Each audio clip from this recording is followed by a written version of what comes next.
Today on Talking Books, we speak to a woman who has been one of the world's most admired CEOs and who has redefined what it means to be an exemplary leader. I'm Jill de Villiers. Former US First Lady and presidential candidate Hillary Rodham Clinton has described her book as a must-read for working women and the men who work with us, love us and support us. The author is Indra Nooyi, former chairman and CEO of PepsiCo, and the book is My Life in Full, Work, Family and Our Future. She has a net worth of around $300 million. She left PepsiCo in 2019 after serving 25 years in the company. Indra Nooyi, thank you so much for joining us here on Talking Books. The book is more about your life. It does look at PepsiCo, and there is a time that you spend on this, but more importantly, it is about the role of women and how women can advance themselves and how important women are in the economies and societies around the world. I'd like to start with a family, and if you could tell us a little bit about the formative years in India and how it brought you to where you are now and what your family taught you. I was born in India 8 years after India got independent. So it was very early in the creation of India itself. India re-emerged after 350 years of occupation. And so India was trying to find its place and was trying to figure out what role women had in India. And I was born then, and I was born into a very progressive family, a conservative South Indian family that basically believed that women should be educated, allowed to dream as much as the men, and nothing should hold them back, except there was a frame that women had to operate in so that we were protected by the families too. Interestingly, the environment in which I brought up was dream big, study as much as you can, we will encourage you, do whatever you want to do. But as my mother would say, at age 18, I'm going to get you married off because that's what society expects. Fortunately, my father and grandfather said, hey, nobody's going to get them married off. Let them do whatever they want. And if they want to get married, we'll do that too. But we want them to dream big. So I am a product of my upbringing, the incredible mentorship of my grandfather, the support of my father and my grandfather, my mother, being there for us in critical moments. So I am a product of my upbringing and my extended family and a large number of cousins and uncles and aunts who all, were informal parents to us when our folks were not around. There is a very evocative scene early in the book where you write about the family house and the men's and women's living rooms and the big swing in the women's living room. Tell me about how that brought the family together. So, my grandfather, when he retired as a judge, he took his entire pension money and built this big house, big airy house in Madras, now called Chennai. And we lived in the downstairs because the house was too big for us, and we rented out parts of the house to bolster our income. And in the house downstairs, there was a men's living room where my grandfather basically lived, and the men would sit down and chat with him. And then there was the women's side of the house where in the main living room in the women's section was just a big swing, a rosewood swing hanging on 4 silver chains that were built into the rafters of the home when the house was built. Very common for homes in South India. Because it was a swing and on hot days, people could sit on it and swing and let the air sort of cool them down. All relatives, guests who came to see, or women particularly, sat on the swing and chatted. There wasn't much else in that room besides a swing. And so the swing became the center point where all family discussions happened. Us kids played on that swing in the evenings. And the women would all get together, aunts and friends and relatives would get together, sit on that swing and put out all the horoscopes, the complicated Indian horoscopes, and matchmake girls and boys. So if that swing could talk, the house is still there, the swing is still there. If that house could talk, it would tell so many stories. It would just be unbelievable. My kids love it. Anybody who comes to visit the home these days, the first thing they do is gravitate towards the swing because it's such a wonderful center point. And I think I put a picture of that in the book too. Yes. And please tell me about your education. Education is incredibly important to you, and you grew up believing in a solid education. and that you often put yourself into the position of the learner, as there's always more to learn. I was lucky in that my parents believed in education for the girls, which I think is critically important the world over, that all the girls be educated and have economic freedom and power of the purse. And the great news is that we went to an Irish convent school in Madras near our house, Holy Angels Convent. The principals, the teachers were all spectacular, and they really took great care of the students. We were very disciplined and respectful of the teachers, but it was just a wonderful education for the early years of our life. From the time I think we started when we were 2.5 or 3, and went all the way to graduating from Holy Angels Convent. From then on, I went to the Madras Christian College, run by Jesuit fathers, to study chemistry, physics, and math. And I have to tell you, another spectacular educational institution.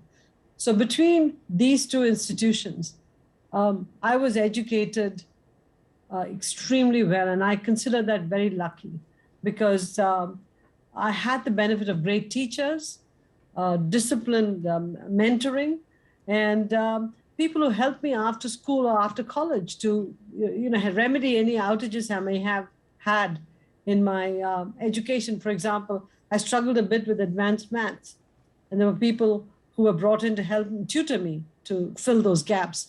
And so I had wonderful, collegiate experiences through Madras Christian College.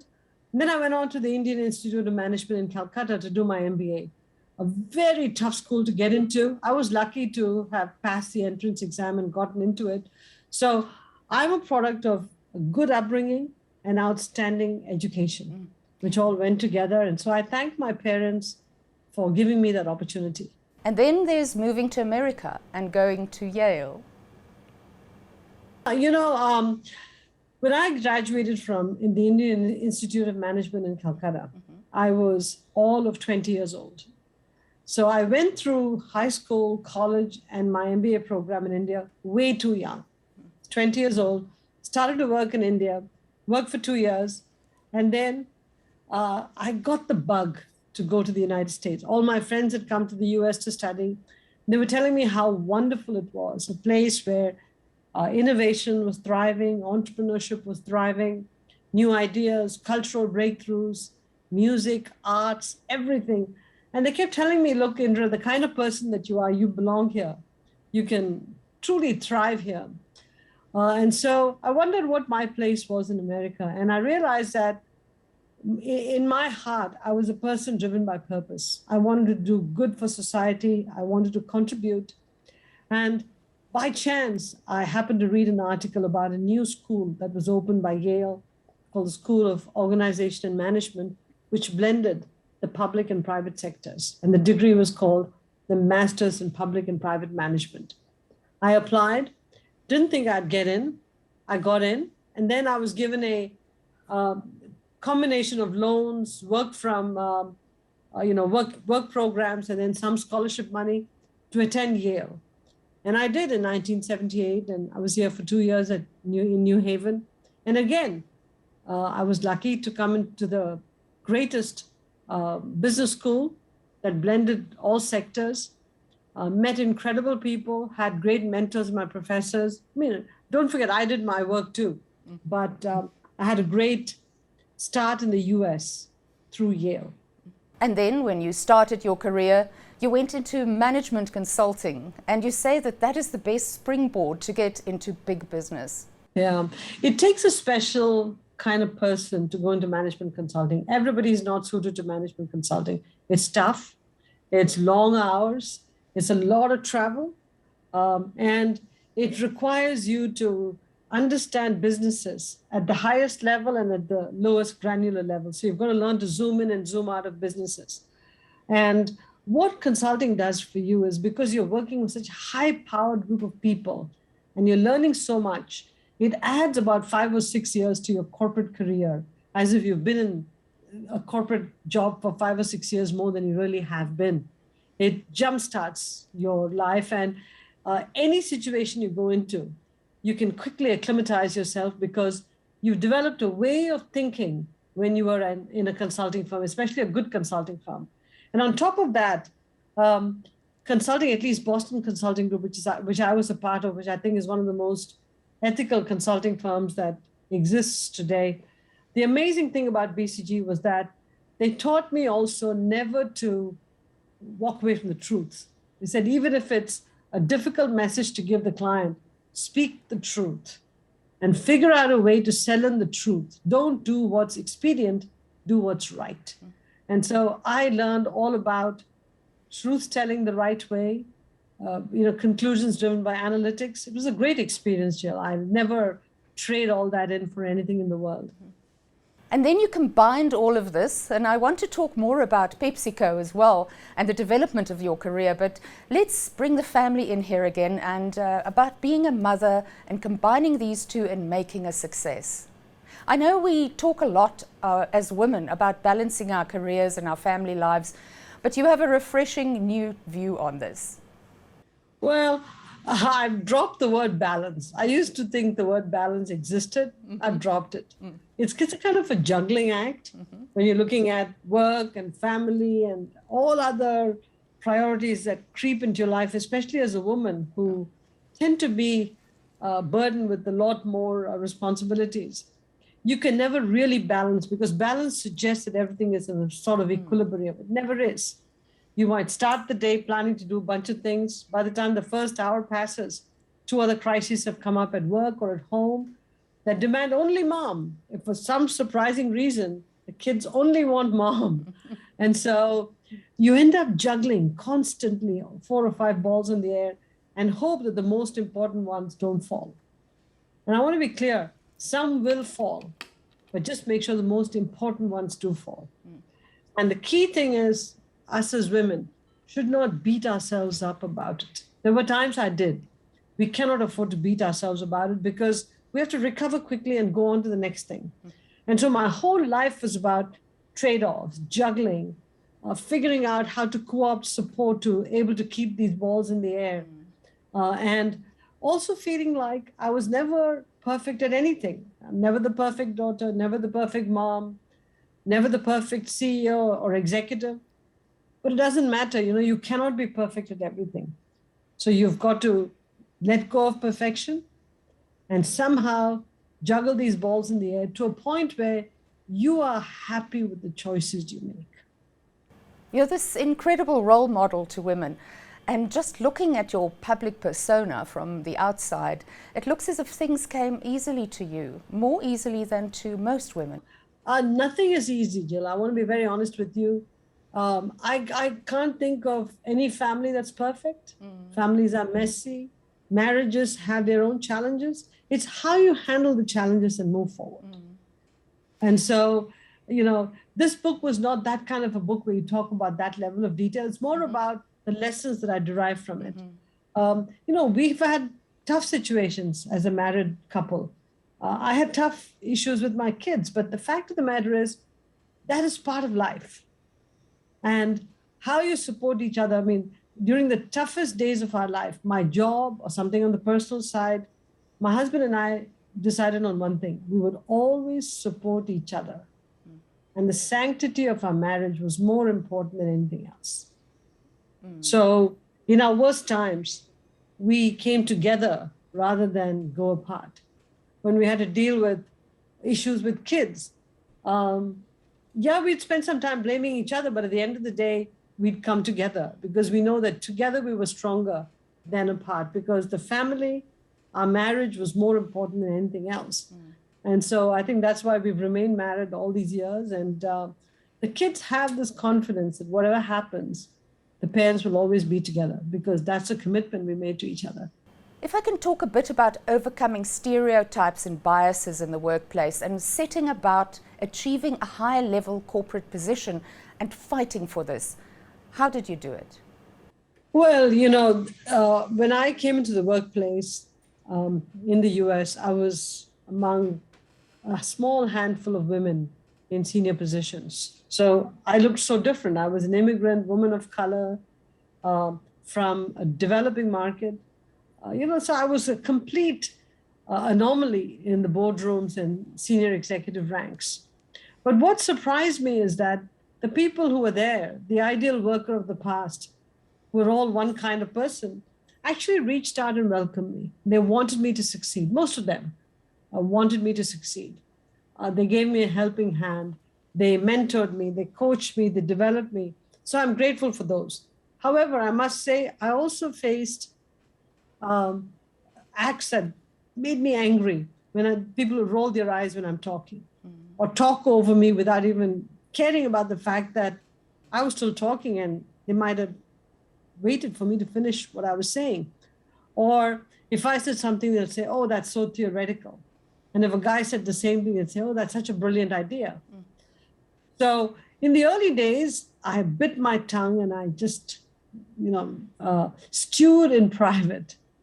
But as I moved up, I remember one particular incident where somebody would always say to me, Indra, that's so theoretical. And then when a guy said that, he would say, it's brilliant. I leaned over to that guy and said, hey, could you make this suggestion? And he said, why can't you say it? I said, because if you said it, it's brilliant. If I said it, it would be theoretical. Now, I want to be very clear. I could say those things and get away with it for two reasons. One, I was established and people knew my contributions. Second, my husband and I decided that if we ever felt disrespected at work and one of us wanted to quit, we should be able to quit because we will never live above our means. We will live as if we have only one paycheck, not two. And we will never be dependent on an elevated standard of life. And so we knew that if one of us walked out, it didn't matter. We would do just fine. And so when I had one tricky incident in PepsiCo when one executive was picking on me all the time, I had the courage to walk into the CEO's office and say, hey, you watch this drama play out. You're doing nothing about it. I'm quitting. Now, I could do that because I had the confidence and support of my husband who said, do not take any shit. Pardon my French. How would you describe the characteristics that took you into leading a Fortune 500 company? It's interesting that all of these, you tend to reflect on them and codify them after you leave, not when you're in the job. I've had the chance to think back and I can tell you the 4 or 5 characteristics. First is for all of us who want to ascend to senior positions, not just CEO, just to a senior position, you've got to have supreme competence. Nobody is elevated because of their gender or ethnicity or whatever. You have to have supreme competence, and that competence has to be fine-tuned with continuous curiosity and learning because the world around us is changing so rapidly. It's not competence alone that's enough. You've got to have the courage and confidence to back up that competence. You've got to have the ability to make the tough decisions and stick by it and project confidence in what you're saying. Accompanying skill to that is communication skills. I don't know of a single leader who can be successful without being able to communicate effectively and engage people head, heart, and hands. Characteristic 4, I'd say, is coaching and developing others. Leaders who don't develop others are not leaders, they're individual contributors. Because leaders who are leading large enterprises should be able to leave a legacy of great people behind them. And the last part I'd say is your compass. Integrity is a very important thing. It's not a partial integrity, it's a 0 or 100. Either you have integrity or you don't have integrity. Nobody will say, she's about 75% integrity or 90% integrity. Doesn't help. So leaders have to have that compass pointing true north all the time. Now, it's very difficult to be all of this all the time, but don't even aspire to be a leader unless you have the resiliency to practice all these characteristics, because it doesn't work. The whole world is watching you. Let's talk about mentorship and the kind of mentorship that you had and how important it is. And part of your answer just now was about how important it is to look after people and build them. But how many people do you mentor these days? A lot. I have mentorship from high school kids, boys and girls, to grown women, many of them, and a bunch of ex-PepsiCo people who left PepsiCo and went on to do other things. And I brought them all back. It's called the Band of Sisters. And I host dinners with them regularly, and I provide mentoring to all of them. Now, I want to be very, very clear. Mentors pick you. You don't pick them. Because a true mentor is also your supporter and your promoter. And true mentors lean in to mentor you because they see something in you that they think, if properly developed, could sort of vault you into a bigger job. And they want to say, I had a part in her ascent or his ascent. So mentors pick you, you don't pick them. Oh. But as a mentee, you have a job. You have to have respect for your mentor. And if you take their advice, and if you listen to their advice, but don't follow it, go back and tell them why you didn't follow their advice. Because mentors hate to be asked for advice and then ignored. So it has to be a two-way street. People forget that. And if we go to PepsiCo, you were leading 265,000 employees, if I remember correctly. And during your tenure there, you doubled the revenue and diversified the product streams. Can you tell me a little bit about your experience there? Basically, when I took over as CEO of PepsiCo, my job was focused on just one thing. I wanted to provide great stewardship for the company on two dimensions. I wanted to deliver short-term performance, but I wanted to make sure the company was future-proofed for the decades ahead, not just the next 2 or 3 years ahead. So I took a good look at the big mega trends that were going to impact PepsiCo over the next decade or two, and then worked backwards to future-proof the company by saying, what changes do we need to make to the company now? The portfolio, our environmental footprint, how we treat employees, what investments, what capabilities. And then after getting the board to sign off on those, went about making the changes. And all of that was encapsulated in a direction which I called performance with purpose. So we were marching down a path deliberately to transform the portfolio to healthier products, to reduce our environmental footprint, and to make PepsiCo the best place to work for anybody who wanted to come to work at PepsiCo.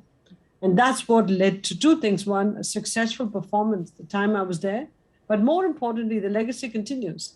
My successor is building on that and doing a brilliant job. And life after PepsiCo? It's been fantastic, Jill. I got to tell you, I think first of all, retired CEOs, especially those like me who ran the company for 12 years, but was in the company for 25 years, should be seen and not heard from. I don't think people like us should ever, think back on PepsiCo and try to stay involved in the company. The day I left as CEO of PepsiCo, I started my new life in my new office, my new family office here. And I must tell you, it's been liberating because I'm no longer guided by quarterly earnings. I'm very proud of PepsiCo and what's happening there. I look at it like a proud mother. But from my perspective, I'm doing things that matter to me the most. I sit on some corporate boards. I teach up at the Military Academy in West Point. I sit on some nonprofit boards. I wrote this book. I want to get involved in the whole care equation. So I have to tell you, I'm doing things that make me happy and fulfilled, and I'm loving every minute of it.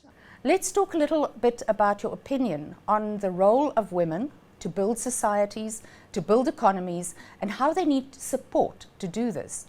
I'm going to use some US data, and I'd love to use some South African data for this. But in the US, 70% of high school valedictorians are women. In colleges, women are getting college degrees at 10 points higher rates than the men. They're getting all the top grades. They're driven. They want freedom. They want the power of the purse. Women today are the backbone of a lot of societies. But we can't hold them back. We can't hold them back by acts of unconscious bias. We can't hold them back by bringing them into the jobs and paying them less for the same job. All of these are no-nos. But more importantly, to the extent that we also need women as a critical contributor to family building, I think it's important we provide women with paid leave when they have a child or sickness in the family, flexibility at work. Hopefully COVID has helped, but extraordinarily good childcare facilities. Because at the end of the day, we want the children to also be cared for so that the next generation turns out well. And so we have to provide a wonderful care infrastructure. To me, women represent a potent talent pool. And I think companies, communities, societies, countries would be better off if we employed the best and the brightest from all of society, which includes a lot of women, rather than say, we're just going to hold the women aside and only pick up a few based on a quota, but hire all that we can from the men. I think that's the wrong way to approach it. And I think if you educate a woman, you actually educate society.